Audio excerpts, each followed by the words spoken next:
I'm Talia, 27, an office assistant at a logistics company. I keep things organized, take pride in my work, and never cause trouble.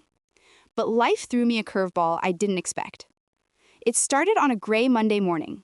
My boss, Mr. Kellen, called us to the break room. He was all smiles, but it felt fake. He introduced his nephew, Colby, a guy my age with a cocky grin and no office experience. Everyone exchanged confused glances. Why was he here? Then Kellen dropped the bomb. We're making budget adjustments. My heart sank when he looked at me. Talia, your hours are cut, effective now. The room went silent. My face burned with embarrassment. I'd been here 3 years, always reliable, fixing mistakes. Now this? Colby stood there, smirking like he'd won a prize. People shuffled uncomfortably, but no one spoke up. Kellen patted Colby's back, proud. I wanted to scream, but my throat tightened. As we left, Colby's wink made my blood boil. I grabbed my coffee, headed to my desk, and tried to stay calm. But inside, I was fuming. This wasn't fair. I didn't know it yet, but this was the start of something big. After the meeting, I couldn't let it slide. I waited until everyone left, then cornered Kellen in the hallway. Why me? I asked, keeping my voice steady. He sighed, like I was a nuisance. It's about efficiency, Talia. Nothing personal. He shrugged as if cutting my pay was no big deal. Colby's family needs experience. You'll still have work. Before I could argue, he checked his watch and walked off. Back at my desk, Colby was already there, spinning in my spare chair like a kid. Show me the ropes, Talia, he said, grinning. I nodded, forcing a smile, but inside I was livid. He'd taken part of my job without earning it. While explaining the filing system, he barely listened, texting instead. It felt like a slap in the face, training my replacement. By lunch, coworkers whispered, feeling sorry for me, but no one spoke up. I ate alone, replaying Kellen's shrug. Efficiency? No, favoritism. Anger grew, but I stayed quiet. As I packed up early, thanks to my new hours, I saw Colby lounging at my desk. Something snapped. I wasn't giving up, I'd find a way to fight back. 2 days later, things got worse. Colby strolled over mid-morning, holding an empty mug. Talia, grab me a latte, you're not that busy now, he said, smirking. My blood boiled. He thought he could boss me around. But with Kellen watching from his office, I couldn't snap. Sure, I muttered, grabbing my coat. At the cafe, waiting in line, I caught my reflection in the window, tired, frustrated, like I didn't matter. Disposable. That's how they saw me. Walking back, wind stinging my face, I made a promise. I wouldn't go down without a fight. I didn't know how, maybe a new job, maybe HR, but I'd figure it out. Back at the office, I handed Colby his latte. Thanks, lifesaver, he said, not looking up. I sat, pretending to work, but my mind raced. Why hire him and cut me? It didn't add up. Colby bumbled emails all day, messing up simple tasks, yet Kellen praised him. It stung. By quitting time, I felt stronger. This wasn't over. I'd watch, wait, and find something. As I left, I glanced at Colby, clueless at his desk. He had no idea what was coming. Just before you continue to watch, please subscribe to this channel and like this video. It would encourage and help us keep creating amazing content for you. All right, back to the story. One Friday evening, I stayed late to fix reports Colby had messed up. The office was dark, everyone gone. He'd left early for plans, leaving his computer unlocked. Sloppy. I meant to shut it down, but curiosity hit. What was he hiding? Under his keyboard, a sticky note, passwords in plain ink. Email, system logins, all of it. My heart raced. This was careless, even for him. I told myself I'd just check for client threads he'd botched. Finger shaking, I typed his email password. The inbox loaded, spam, means, boring stuff, but my gut said dig deeper. Every creak in the empty office made me jump. I knew this was wrong, but after the cut hours, I felt owed. If he was ruining my work, I deserved answers. Scrolling folders, my pulse quickened. What if there was something big? This wasn't just about fixing reports anymore. I'd crossed a line and it scared me. But their smirks, their shrugs, they pushed me here. As I clicked through, I found an email that stopped me cold. My hands froze on the keyboard. This was it, the truth I wasn't supposed to see.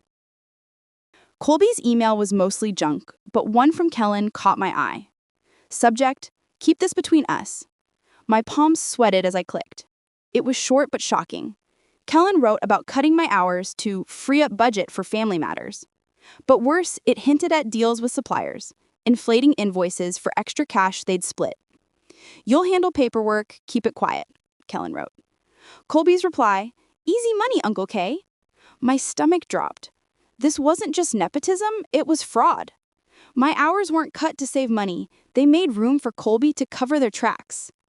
I reread, heart pounding. They thought I was clueless, just a quiet assistant. Well, I had. Now I needed proof. On the empty office, the clock ticked loudly. This was illegal, dangerous. Logging out, I wiped my tracks, hands shaking. Driving home, the email haunted me. They thought they were untouchable. That was their mistake. I'd find more, build a case. This wasn't just my fight. It was for everyone they'd cheated. The truth was out there, and I was close. Hands trembling, I screenshotted the email and attachments, sending them to my personal account. I deleted the sent message from Colby's outbox, heart pounding. This wasn't petty anymore. It was evidence of fraud. If I caught, I'd be fired, maybe worse. But after their betrayal, it felt right. The office felt too quiet, shadows looming. I shut down Colby's computer, grabbed my bag, and slipped out. Rain soaked me as I ran to my car. At home, I barely slept, nightmares mixing with reality, Kellen finding out, Colby laughing. Morning came, I checked my email. Screenshot safe. Proof. But using it scared me. What if it backfired? At work, I acted normal, smiling as Colby bumbled through tasks. Kellen nodded at him, clueless I held their secret. It felt like power, but dangerous.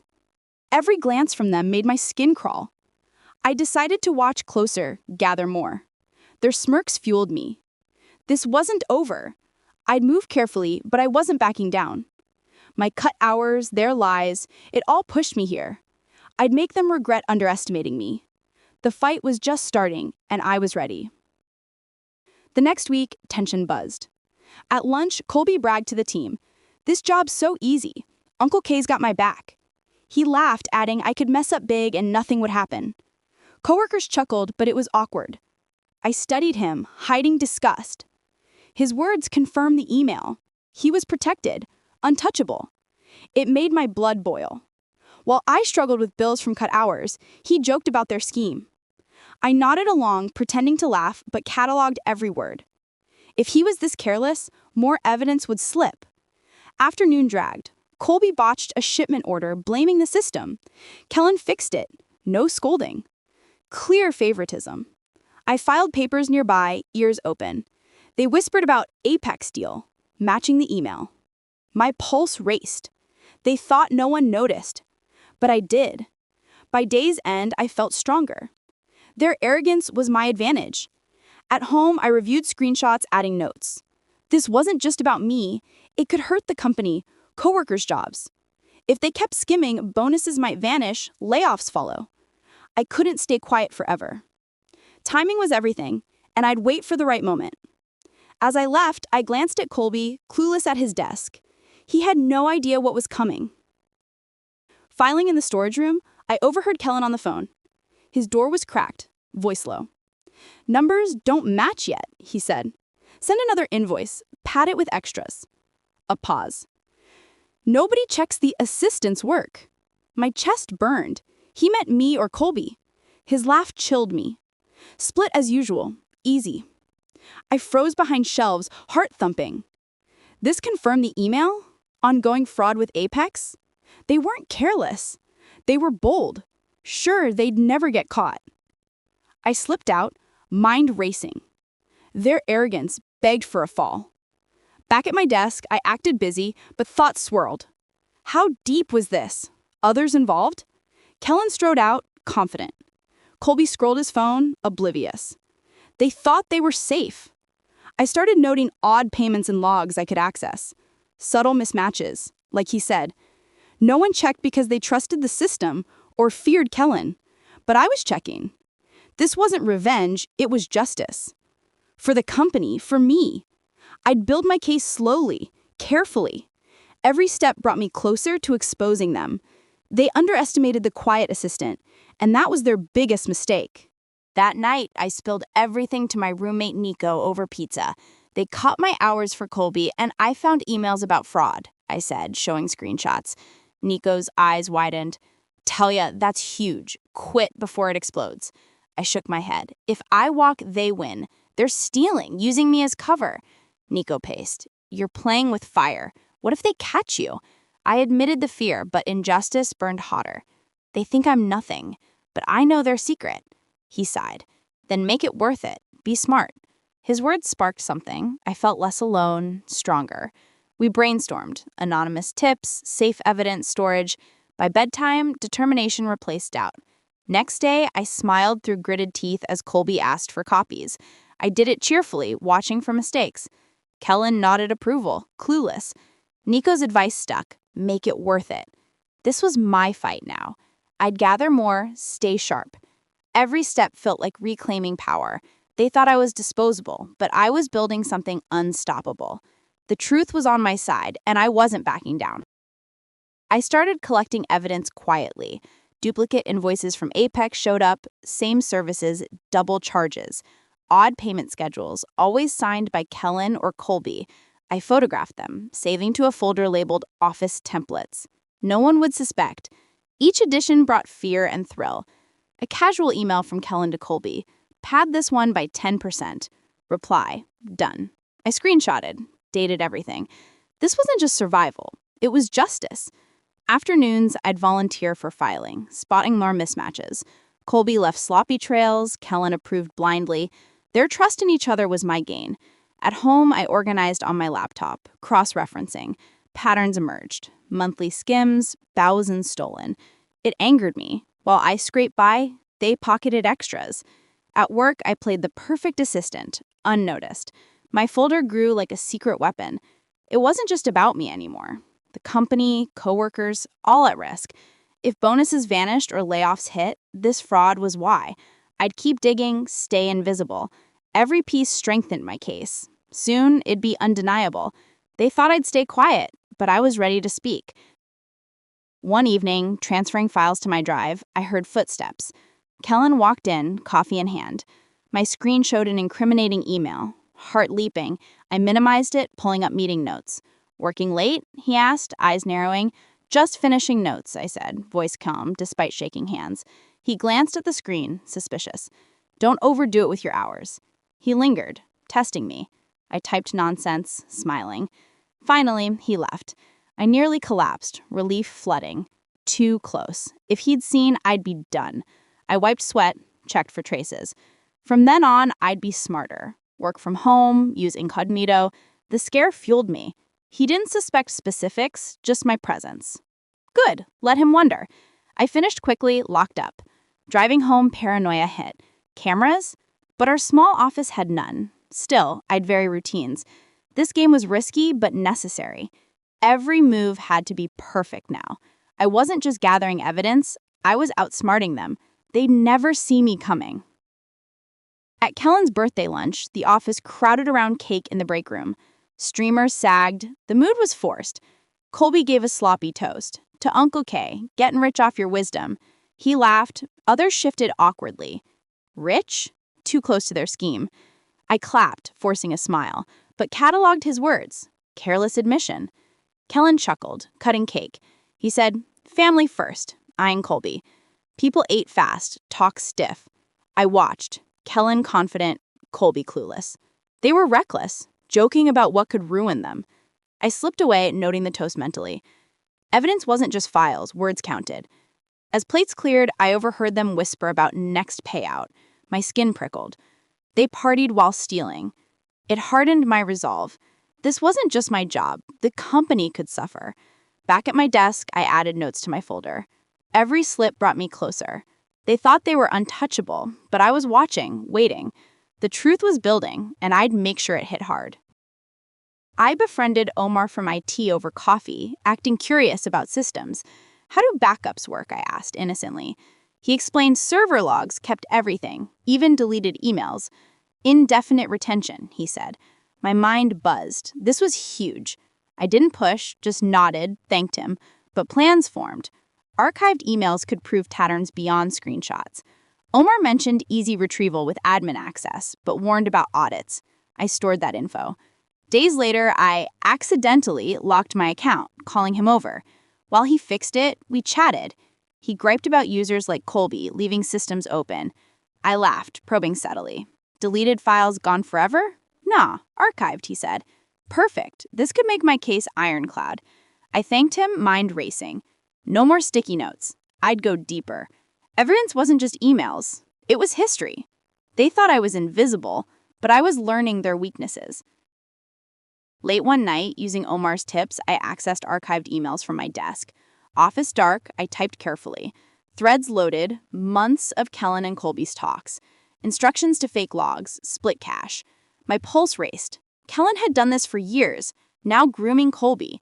Keep it family, one email said. Attachment showed altered spreadsheets. Systematic embezzlement. Bigger than I thought. I downloaded key files, wiped access logs as Omar suggested. Fear gripped me. If caught, jail?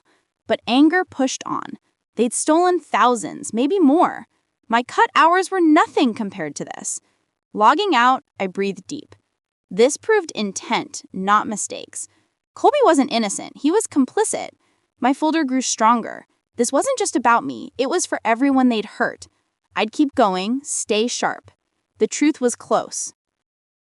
While gathering files, a printed invoice slipped to the floor. Footsteps. Colby walked in. He eyed it, reaching down. "What's this?" he asked, suspicious. My heart froze. It showed inflated charges, key evidence. I snatched it, laughing nervously. "Messy printer, always jamming." He frowned, but shrugged and left. I sat shaking, pulse roaring, too close.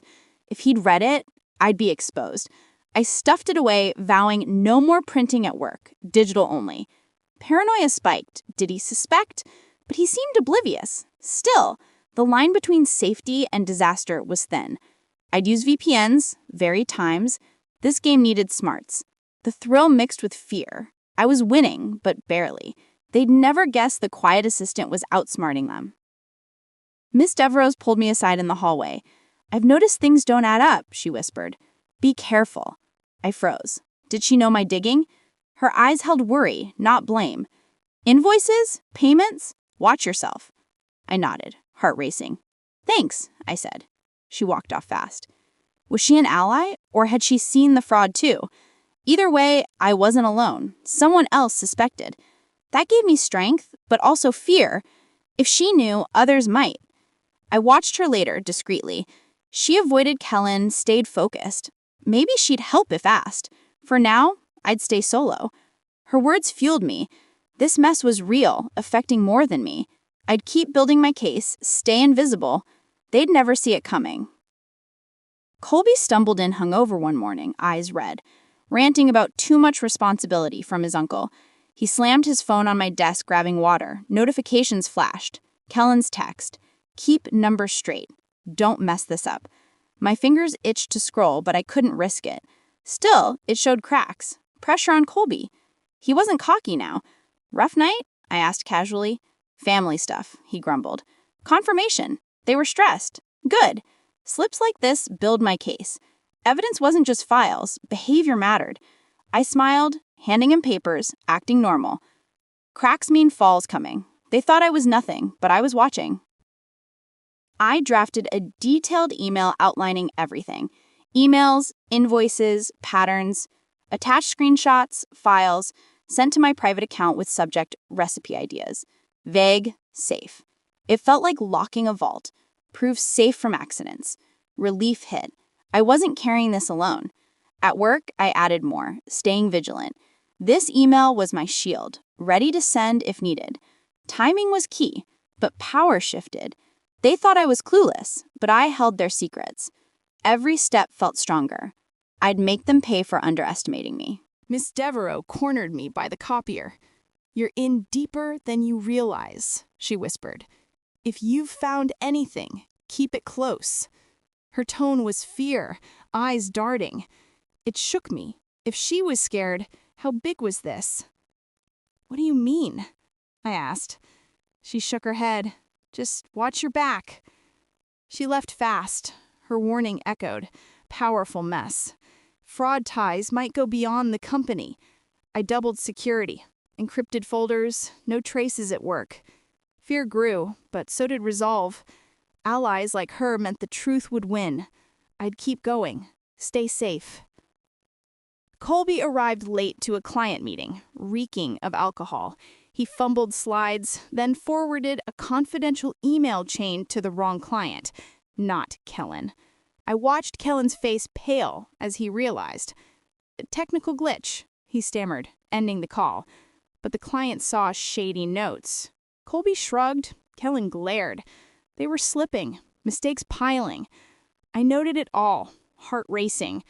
Their fall was near. I was ready to push. They thought they were safe, but I was closing in. Tidying the supply closet, I found an external drive labeled Archive behind boxes. Instinct screamed, plug it in.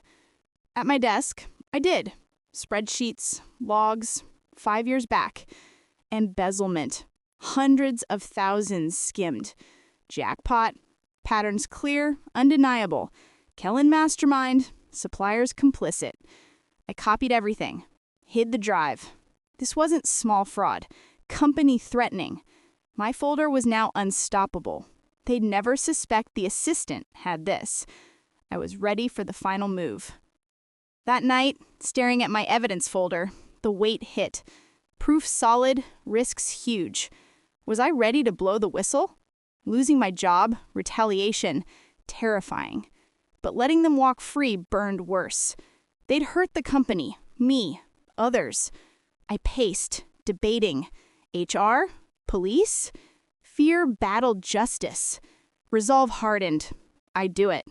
For everyone they'd cheated. The truth was too big to bury now. I dialed a corporate fraud tip line, voice shaking. I laid out everything. Emails, invoices, drive files. The agent was calm. We'll investigate. Stay safe. Hanging up, my heart pounded. Final line crossed. Relief mixed with fear. What now? I'd set it in motion. No going back. The truth was out, and I was ready for whatever came next. Next week, investigators stormed in. Suits flashed badges, demanding Kellen's office. His face went white as they mentioned fraud. Colby tried joking, but when they took computers and the drive, his smirk faded. Office silent, whispers later. They escorted Kellen out in cuffs. Colby followed, yelling. I sat, pretending to work, but inside, I smiled. Justice hit. Audits saved the company, my hours restored, promotion offered. I walked tall, secret avenger. They'd underestimated me. Huge mistake. If you enjoyed this story, make sure to like this video, comment, and smash the subscribe button. Also check out other videos on the channel. We've got more interesting stories for you.